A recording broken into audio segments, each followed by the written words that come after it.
Fala galera, sejam todos muito bem-vindos aqui na coletiva do Juba Futebol. E hoje nós iremos falar do São Paulo Futebol Clube, de tudo que tá rolando depois desta entrevista que o Júlio Casares deu, que ela é bastante abrangente, né? Uma entrevista coletiva que ele aborda alguns pontos ali que nós pensamos que o São Paulo nunca mais iria cutucar, que ele nunca mais iria se mexer pra ali, mas acho que foi uma coisa muito bacana, que vale muito a pena. E nós, São Paulinos, que ficamos aqui pra colher os cacos, eu acho que ter uma luz no fim do túnel é muito bacana, muito interessante mesmo. E eu quero falar de alguns números do Tricolor, pelo menos, que não faz gol. Um gol em 6 jogos é uma coisa bem alarmante, também que vale a pena trocar uma ideia. E por que isso está acontecendo, né? A demissão de Carlos Belmonte também, que já está ali...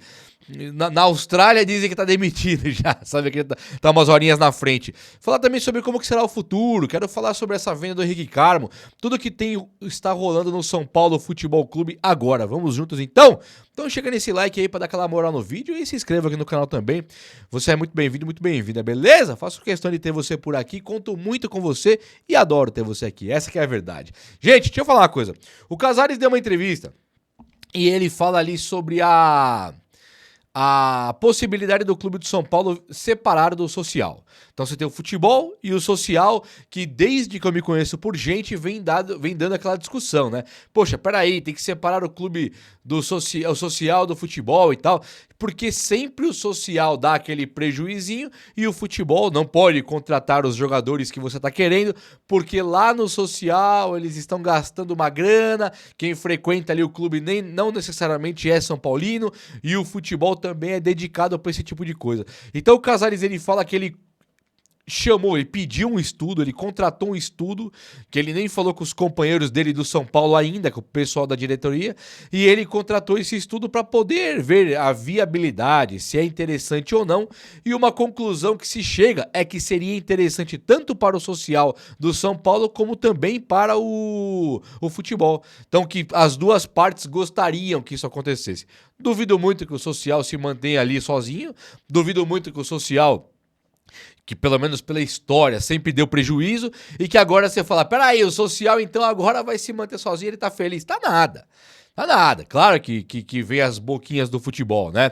E não sei como é que tá hoje, com esse Dedé aí, você tá conseguindo juntar a grana, mas é uma coisa muito escabrosa de pensar aí que o São Paulo ele fica sempre vítima de uma galera que, porque os caras têm voto, os caras conseguem ter ali uma galera que consegue eleger um próximo presidente e por isso você precisa ficar lambendo os caras, sabe? É uma coisa muito profunda e muito desastrosa para a história do São Paulo. O São Paulo, ele se afundou em dívidas, né? E quando o São Paulo ele pega e perde a Libertadores sequencialmente, né? Depois de perder a Copa do Brasil, aí muitas coisas vêm à tona. Passa a ser uma coisa que você fala assim, o cenário é de crise, o ambiente agora é de crise. E agora acabou para todo mundo, agora nós temos que encontrar os culpados, colher os caquinhos e dar a volta por cima. E aí quando o São Paulo fala em volta por cima, o cenário também não é dos melhores. Você fala, vai dar a volta por cima aonde? Vendeu os jogadores da equipe de base, está endividado. E se você parar para lembrar um pouquinho do naming rights, que o São Paulo deixa de ser Morumbi, passa a ser Morumbis, aquilo valeu uma grana. Você tem a grana do Antony, que foi vendido, por exemplo, que fica rendendo pro São Paulo sempre.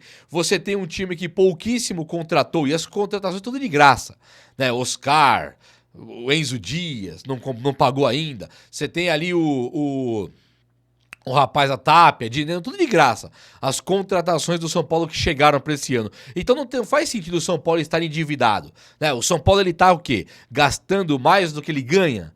Gastando onde? Aí o Casares ele tira um sarro do torcedor e também do youtuber, de todo mundo. Ele vira e fala, então o cara não sabe nem como comercializar um sorvete, né? Não sabe, e aí vai falar que vendeu a preço de sorvete. Tipo assim, ele faz as vendas que nós até não sabemos comercializar um sorvete, só que a gente olha pros times rivais e quanto valeria um cara igual o Henrique Carmo nas mãos de um clube rival, né? E por que no São Paulo não vale nada? Por que só o São Paulo está endividado? Por que não só o São Paulo está endividado, mas só o São Paulo anda num ambiente de competir com os grandes, contratar menos que os grandes, compete com os grandes enquanto vende pra caramba, mas não vende tão bem quanto os outros grandes. A vitrine do São Paulo ninguém conseguiu derrubar. Todos os jogadores do São Paulo que nasce, dá um drible, faz um gol, todo o time do mundo inteiro fica de olho nos caras do São Paulo. Será que essa incompetência de vender cara só pro CSKA, vender cara só pra Rússia, Ucrânia, Krasnodar, será que essa incompetência é alguma coisa que você possa justificar com um período ruim do São Paulo? Quer dizer, o talento do Henrique Carmo, ele é inferior ao talento de outros caras tipo o Estevão, que custa uma fortuna. No Palmeiras, um cara igual o Estevão, ele começa a jogar, e o Abel Ferreira, ele começa ali a moldar um ambiente para o jogador poder jogar. Foi assim com o Endrick, foi assim com o Estevão. No São Paulo, quando o Henrique Carmo começa a jogar, que o técnico tem que moldar o ambiente para ele poder jogar, a diretoria vai lá e vende a preço de nada, quando o cara ia começar a valorização. E isso não é um caso isolado. Foi assim com o William Gomes, foi assim com o Matheus Alves, foi assim com o Lucas Ferreira, e tem sido assim por muito tempo. Pouquíssimos caras ficaram no São Paulo para desvalorizar. Antony, todos, David Neres, Luiz Araújo, os caras mal esquentaram a cadeira. Então o São Paulo tem feito de uma forma que a crise, ela é normal, ela é esperada. Porque quando você tem onde ganhar dinheiro, onde valorizar a sua joia, você não valoriza e fica desesperado para pegar uma miséria. E essa miséria é necessária porque você gastou dinheiro com uma gestão horrorosa, uma gestão maligna, uma gestão de contratação de Tapia, uma gestão de renovação de Luiz Gustavo, sabendo da fortuna que ia ganhar e da idade que já tem. Então, quando o Casares ele fala que os caras não sabem gerir, ele tá assim, tá tirando dele da reta, mas a verdade é que a gestão dele é patética, a gestão dele é bizarra. E aí, estudando tirar o social agora separado do futebol, beleza, ele até pode fazer isso. Ele não vai mais ser eleito, ele não consegue mais uma reeleição, então ele pode tentar agora melhorar o São Paulo. E inclusive, aparentemente, o Casares está mesmo abrindo as portas para o São Paulo virar SAF. Então você está abrindo as portas, tirando ali toda a força do conselho para tentar abrir para o São Paulo ganhar uma fortuna com alguns investidores que sabem que o São Paulo é uma mina de ouro. Um cara que tem 3 bilhões na mão, tem muita grana, ele fala, o São Paulo aqui consegue render, ele sabe que dá. Todo mundo sabe que dá. Todo mundo tá vendo a venda aí, todo mundo está vendo, tá assistindo como foram ridículas as vendas da equipe tão ganhadora da base que foi agora que vendeu a preço de nada.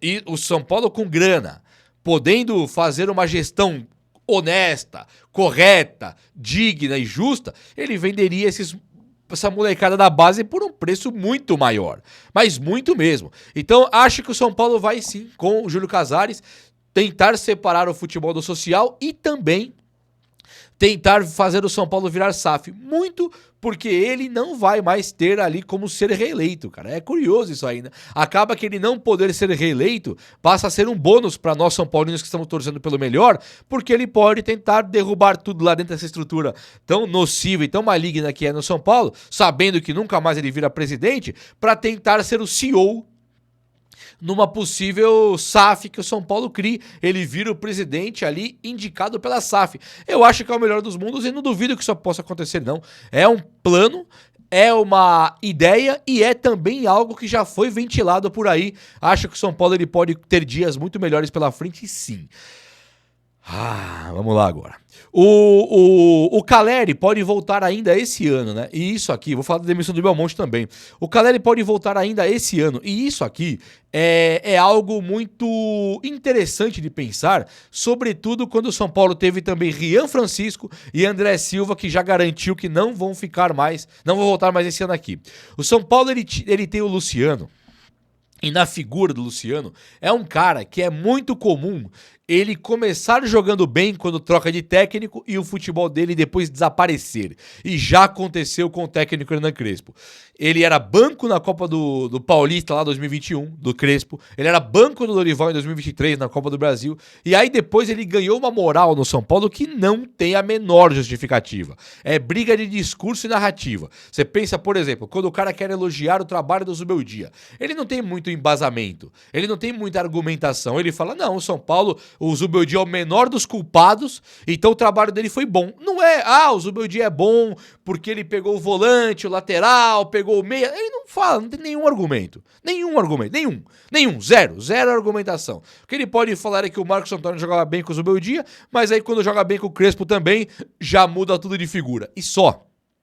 Mais nada. Legado zero do Zubeldia. E aí quando você pega um cara igual o Luciano, você não tem mais como justificar ele ficar no São Paulo ou ele ter a moral que ele tem. Com o Zubeldia uma moral inacreditável, com o Carpini também, com o Rogério Ceni também. Por que essa moral toda de um cara que não está conseguindo fazer? E quando vem uma notícia que o Calleri está voltando, é uma das melhores notícias que pode ter. Disparado, assim, a melhor notícia que pode ter. Quando você pensa num cara, por exemplo, igual o Luciano, que o futebol ele para do nada, é possível fazer a leitura do São Paulo não fazendo gol nos últimos 6 jogos. Ele fez 1 gol. O Ferreirinha chutou a bola na trave no jogo passado e saiu. O Rodriguinho chutou a bola na trave no jogo passado e saiu. O Bobadilha tá tentando fazer gols vindo de trás e é a grande esperança, porque o Luciano na frente é um cara que mal está conseguindo andar de novo. Então o São Paulo necessita de uma reformulação urgente. Há quem diga que a trajetória do São Paulo com o Luciano já acabou. Essa história do Luciano em São Paulo já acabou. E agora o São Paulo brigando apenas por uma vaga na pré-Libertadores é muito pouco. Para uma torcida que abraça o time, um time que poderia faturar muito mais. E hoje ele está rezando aí para os rivais não ganharem a 4ª Libertadores. O rival não ganhar o Mundial. O rival não fazer tal coisa. O São Paulo ele deixa o cenário da grande competitividade e passa a correr por fora numa tentativa de título onde ele é um coadjuvante que pode surpreender. O São Paulo nunca foi um time que poderia surpreender, não. O São Paulo era primeiro patamar, primeira prateleira e favorito a tudo. Se perdesse, tudo bem, o outro time foi muito bem, mas o São Paulo era favorito, sempre foi, e o São Paulo sai agora dessa prateleira de favorito. E eu digo mais, um cara igual o Luciano, que é o atacante do São Paulo, e um cara igual o Alisson, que é o volante do São Paulo, um cara igual o Enzo Dias, que é lateral do São Paulo, e um cara igual o Cedric, que é lateral do São Paulo, são jogadores que, por exemplo, o Luciano ele não deu certo no Corinthians, não deu certo no Fluminense, não deu certo no Grêmio, sempre um futebol mediano, e no São Paulo ele ganha uma moral que não existe, uma moral que não faz o menor sentido. Um cara igual o Enzo Dias, ele era banco desse horroroso River Plate aí. É um dos piores River da história e o Enzo Dias era banco lá. Então o São Paulino que abraça demais o time, abraça muito mesmo, ele tem também que saber dosar o quanto é realista o fanatismo, o quanto precisa analisar melhor, mais a fundo. Um cara igual o Cedric é um cara que ele não teve mais espaço em lugar nenhum. Ele fica desempregado quase 1 ano antes do São Paulo contratá-lo. Um cara igual o Alisson não deu certo também no Grêmio, Cruzeiro, no próprio São Paulo. Ele teve uma boa fase e só. Essa boa fase, que durou 1 ano, foi tudo que teve. Então, quando o São Paulo ele pensa no Alisson, laterais, Luciano, você tem que colocar esses caras no lugar deles. Jogadores medianos, mequetrefes, que você precisa de um titular para a posição. E aí o Alisson pode ser importante na reserva, o Enzo pode ser importante na reserva, o Cedric pode ser importante na reserva, Luciano pode ser importante na reserva, nunca como titulares. Isso não tem como. Então o São Paulo tem futuro, vai conseguir contratar jogadores interessantes? Acho que vai. O São Paulo vai sim, até porque o São Paulo é uma grande vitrine para jogadores também. Não é jogador apenas que vem pro São Paulo custando fortuna. Tá aí Oscar e Lucas, que não me deixam mentir. São jogadores que quiseram estar no São Paulo. Marcos Antônio, ele quis estar no São Paulo. Então, gastar 100 milhões no ano, contratar 4 caras do nível do Marcos Antônio, não tem 100 milhões para investir. Não tem porquê.